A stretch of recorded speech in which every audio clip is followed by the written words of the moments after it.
We remain steadfast in our commitment in delivering local news that matters, stories that inspire, enriching the lives of Filipinos in the Philippines and across the globe. This is your GMA Regional TV. Buong puso para sa Pilipino. Narito na ang mga pinakamalalaking balita ngayong Huwebes. Ilang pampasaherong jeep na bigong mapakonsolidate, bumibiyahe pa rin ngayong araw. Mga unconsolidated jeepneys ituturing ng kolorum sa May 16. Bangkay ng isang lalaki natagpo ang palutang-lutang sa ilog sa Tanawan City, Batangas. Isang oil mill sa Lucena City, Quezon, nasunog. Abot sa 25 milyong pisong danyos na itala. Mahina hanggang sa kawalan ng supply ng tubig, ilang linggo nang umanong nararanasan sa isang barangay sa Lipa City. Ang sagot dito ng Metro Lipa Water District, alamin. At iba't ibang gimmick at pakulo bilang pampawi sa nararamdamang init, ibinahagi ng ilang netizens.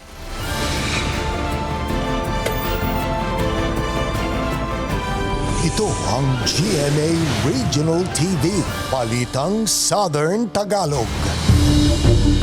Magandang hapon mga kapuso, narito na ang Balitang Southern Tagalog. Hatid namin ang mga pinakamalaki at pinakahuling balita sa Timog Katagalugan. Live mula rito sa GMA Batangas Station, ako po si Ace Medrano. Ibinabiyahe pa rin ang ilang pampaserong jeepney na hindi napakonsolidate sa Lipa City. Ang detalye sa report ni Denise Abante. 2 araw matapos ang jeepney consolidation, ibinabiyahe pa rin ng traditional jeepney driver na si Norman ang kanyang pampasaherong jeep kahit hindi ito consolidated. Napamahal na rin daw ito sa kanya pero ang kanyang operator wala raw balak magpa-consolidate. Sayang ang sasakyan, maghahanap ulit ng panibago. Kung gusto na sana nilang modernize, dapat ang ginawa nila, tinanggal na lahat yung sasakyan, ang ipinalit nila ay subsidized by government nila. Government na rin magpapatakbo, hindi para private corporation na kung sino-sino lang yung makikinabang. Ang minamanehong jeep ni Norman, isa lamang sa mga hindi pa mabilang ng LTFRB-4A na unconsolidated jeepney franchises na kanilang mahigpit na binabantayan. Paglilinaw ng LTFRB-4A, hindi naman huhulihin kaagad ang mga ito dahil bibigyan muna sila ng show cause order. Basically, after 15 days, lalabas na yung revocation ng individual franchises. Siguro hindi pa naman namin sila maiko-consider na kolorum kasi nga undergoing pa naman yung proseso o yung due process ng show cause order. Ang mga unconsolidated na jeepney, maaari pa rin naman daw gamitin pero bilang private vehicle na ayon sa LTFRB-4A. Pero kailangan munang kumuha ng permit mula sa LTO na nagsasabing isa na itong pribadong sasakyan. Pwedeng gamitin ng pamilya, pwedeng panghakot ng mga gamit galing sa bukid, no? Pangdala ng mga ani mula sa bukid papunta sa mga palengke, ano. Kaya lang ito ay private na. So it will be they will be given by LTO ng panibagong registration as a private transport. At saka LTO din na magsasabi kung roadworthy pa ba yung sasakyan nila. Pero bagamat hanggang May 15 pa maaaring bumiyahe ang mga unconsolidated jeepney, hindi raw matitinag ang jeepney operator na si Imelda. Ayon sa kanya, papabiyahihin pa rin niya ang kanyang jeep. Bakit ako matatakot sa kanila? Ay may prangkisa kami, may rehistro kami. Yan ang aming hanap buhay, yan ang aming panghanap buhay. Kapay mo naman kaming mahihirap, magaling kayong mayayaman.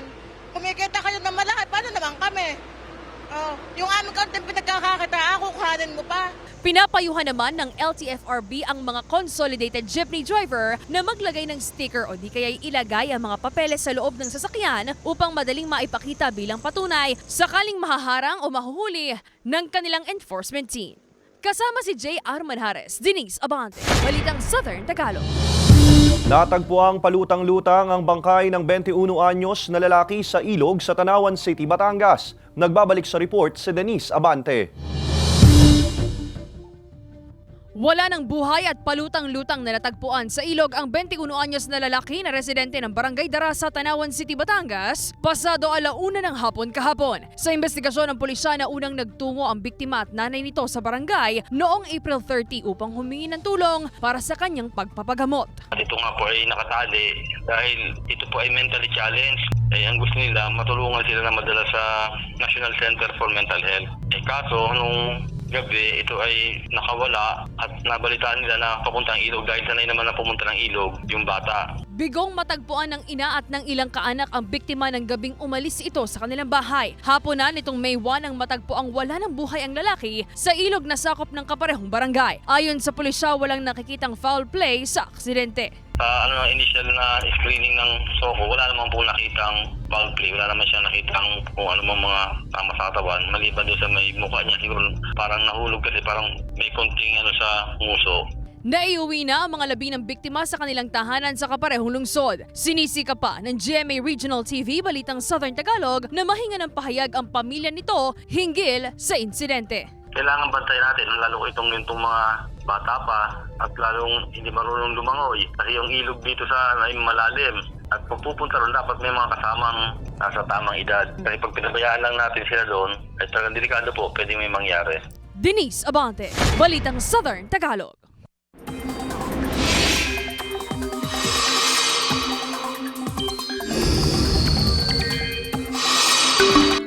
Mga kapuso, wala ng epekto sa bansa ang Intertropical Convergence Zone o ITCZ, kaya mas ramdam ang init sa iba't ibang bahagi ng bansa dahil sa patuloy na pag-iral ng easterlies.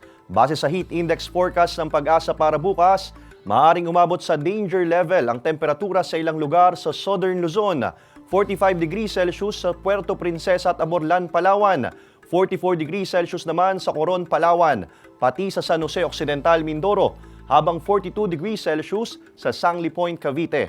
Sa datos naman ng Metro Weather, mababa ang tsansa ng ulan sa Southern Luzon maliban lang sa ilang bahagi ng Quezon at Palawan.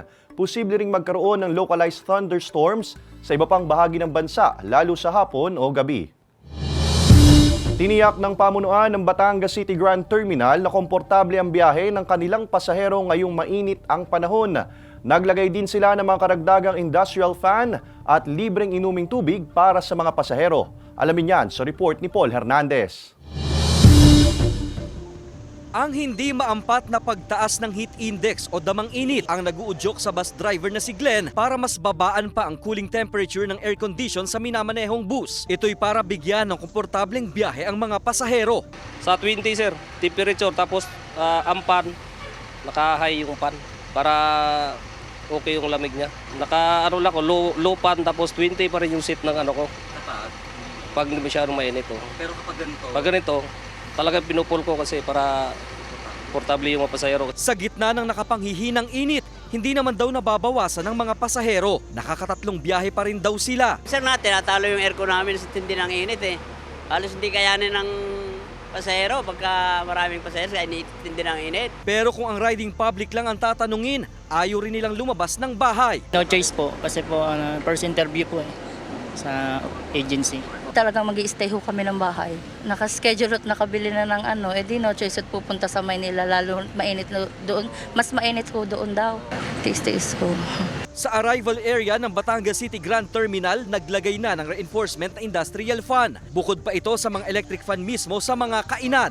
May water dispenser na rin inilagay na makukuhanan ng malinis na tubig ang mga pasahero. Lahat po ng ginagamit nating tubig dito, mineral, lahat po yan ay libre. Wala po silang babayaran, kumuha lang po sila kung talaga nauuhaw at kung meron silang mga lalagyan, mas maganda may baon nila habang biyahe. Magdaragdag pa rin daw ang pamunuan ng terminal ng industrial fan kung kinakailangan. Kasama si Buhay Adante Jr., Paul Hernandez, Balitang Southern Tagalog. Target na mapuntahan ng COMELEC ang mahigit 50 barangay sa Batangas City para sa satellite registration. Nagbabalik sa report si Paul Hernandez. Minuto lang ang binilang ng pagpapatransfer of vote ng mag-asawang Lolita at Roberto ng Barangay Dalig sa Batangas City. Mabilis lang natapos dahil kakaunti ang nagpaparehistro tanghali kanina. Ina-assist naman po kami dito, kaya mas maalwa na. Ika-29 na barangay na itong satellite registration ng COMELEC sa lungsod. Ayon sa COMELEC, hindi raw nila kailangang puntahan ng mahigit 100 barangay. 50 barangay lang daw ang target nilang puntahan, lalo't may ilang barangay sa poblasyon na kakaunti lang ang mga residente. Kumpiyansa silang masusuyod ang 50 barangay na ito bago ang September 30 deadline. For example, there is a barangay na 200 lang. Botante, meron pa nga 175 lang. So, it's more like assessment considering all the registrants, comparing the numbers. Pumalo na sa mahigit 11,000 ang aplikasyong natanggap nila para sa pagpaparehistro. Nag-a-average ng 200 hanggang 300 na application ang natatanggap nila sa bawat barangay. Umpisa pa lang ang third month hanggang September pa naman yun. And we still have another half of that, more than. Mula sa 227,000 registered voters sa lungsod, nakikitang posibleng pumalo sa 240,000 ang magiging bagong bilang ng botante sa pagtatapos ng voter registration. Kasama si Buhay Adante Jr., Paul Hernandez, Balitang Southern Tagalog. Mga kapuso, bukas araw ng Biyernes, May 3, mawawala ng supply ng kuryente ang ilang barangay sa Lipas City, Batangas. Magsisimula ito alas 8:30 ng umaga hanggang alas 3 ng hapon, bunsod ng paglilipat ng mga poste.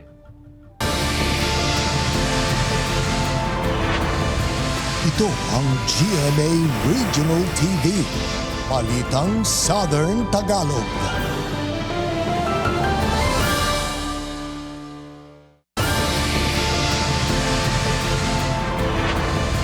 Ito ang GMA Regional TV, Balitang Southern Tagalog. Ilang linggo na umanong nararanasan ang mahina hanggang sa kawalan ng supply ng tubig sa isang barangay sa Lipas City. Para sa detalye, makakasama natin live si Denise Abante. Denise.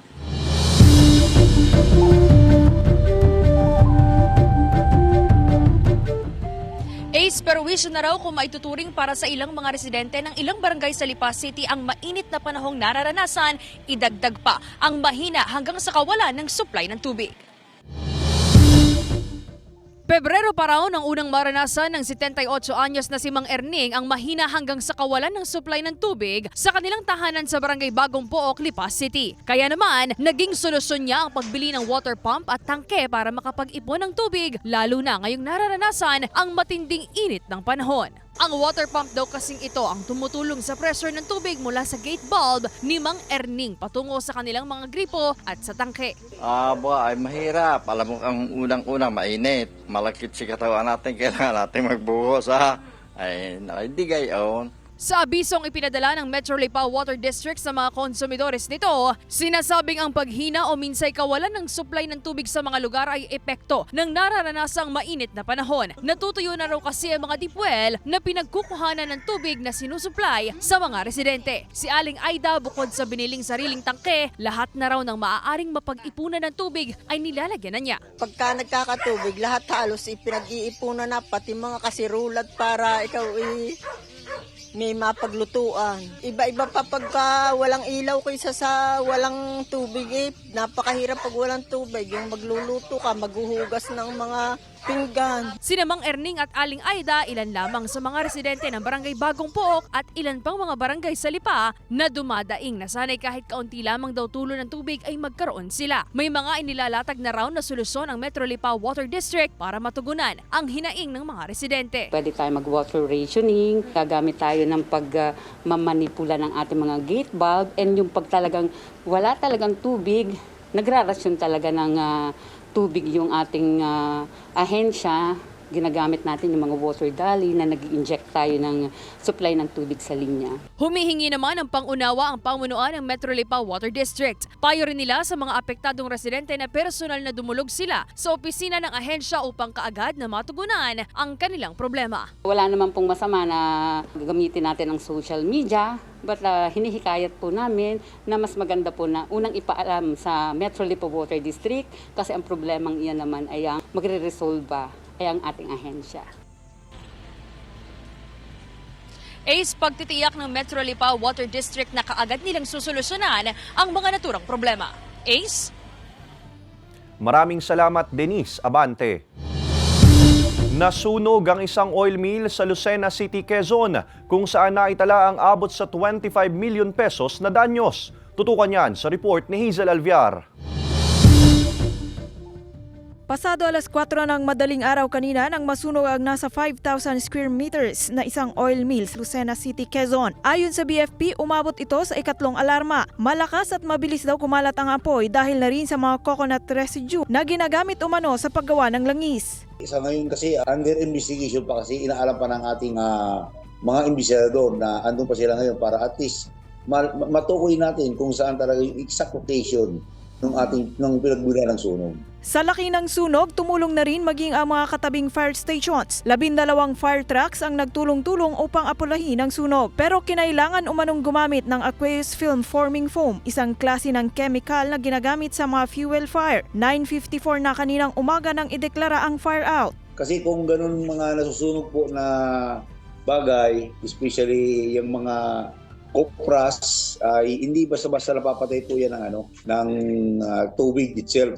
Kailangan po magkaroon ng ihalo natin yung ating AFFF na chemical. Ayon sa BFP, walang nasaktan o nasawi sa insidente. Sa inisyal na investigasyon, tinatayang aabot sa 25 million pesos ang halaga ng danyo sa sunog. Sinusubukan pa ng GMA Regional TV Balitang Southern Tagalog na makuhanan ng pahayag ang pamunuan ng oil mill. Iba yung pag-iingat pa rin ang paalala ng otoridad sa publiko. Sa mga residential, yung ating mga nakasaksak na mga kuryente na ipansinin natin siguro yung mga octopus. Hazel Alviar, Balitang Southern Tagalog.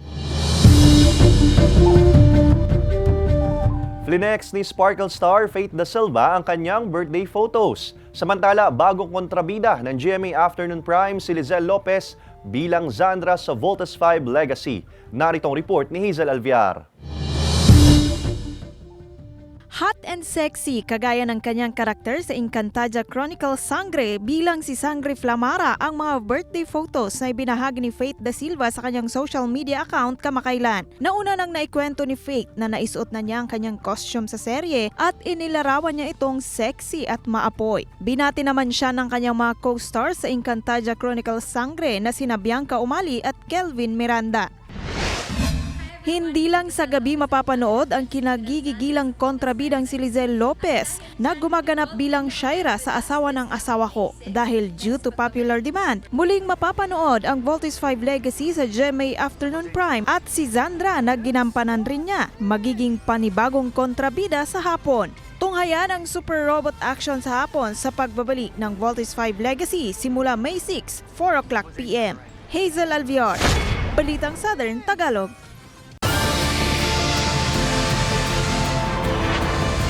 Ito ang GMA Regional TV, Balitang Southern Tagalog.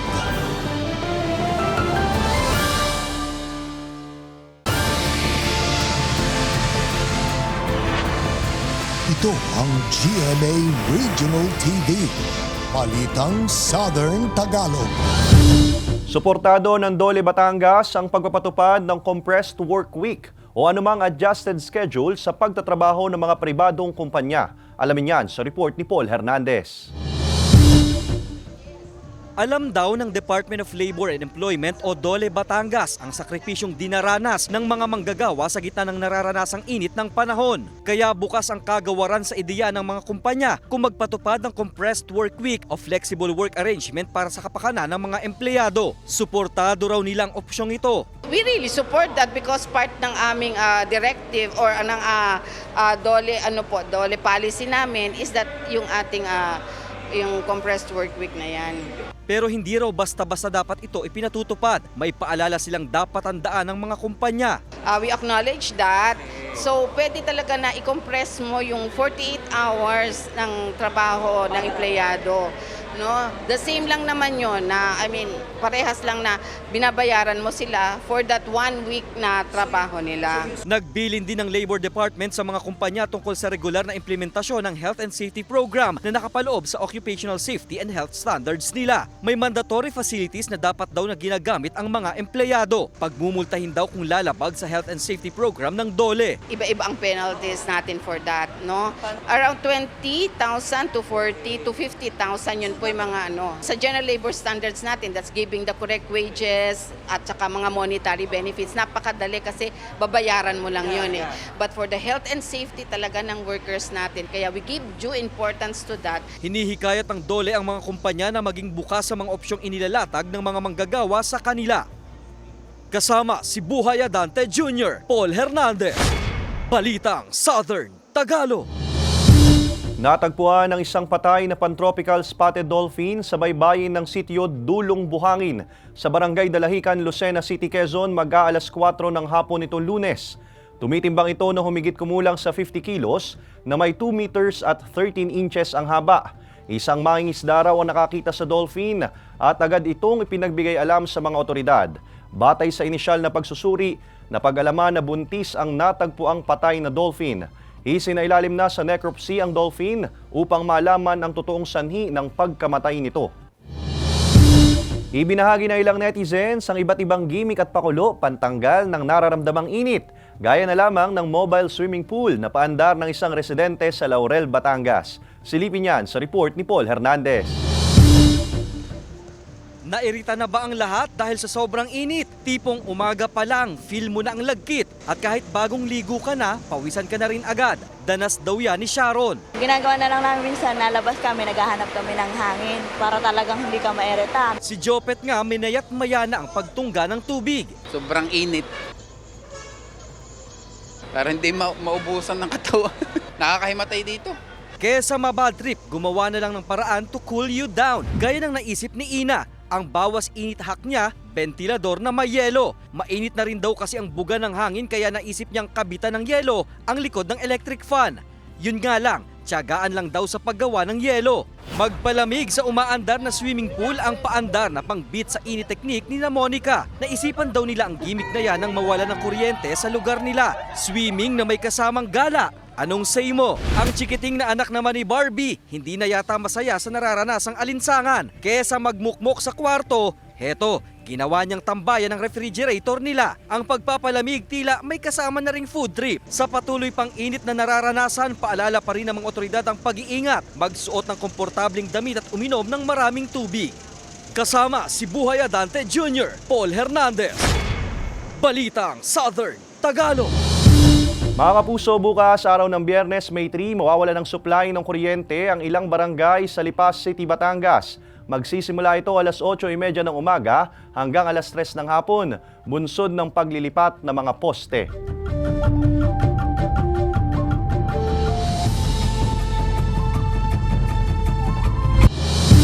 Samantala, mapapanood niyo po ang episode na ito at iba pang pinakahuling lokal na balita sa official website ng GMA Regional TV, www.gmaregionaltv.com. Pwede rin kayong bumisita sa aming official YouTube channel, GMA Regional TV, at i-click ang subscribe button para sa pinakamainit na balita mula sa rehiyon. Dahil sa GMA Regional TV, local news matters. At yan ang mga pinakamalaki at pinakahuling balita sa Timog Katagalugan. Maraming salamat sa pagsama sa amin, pati na mga kapuso sa ibang bansa na tumutok sa mga balita sa rehiyon. Kami, ang GMA Regional TV Balitang Southern Tagalog, buong puwersa para sa mas malaking misyon at mas malawak na paglilingkod sa bayan.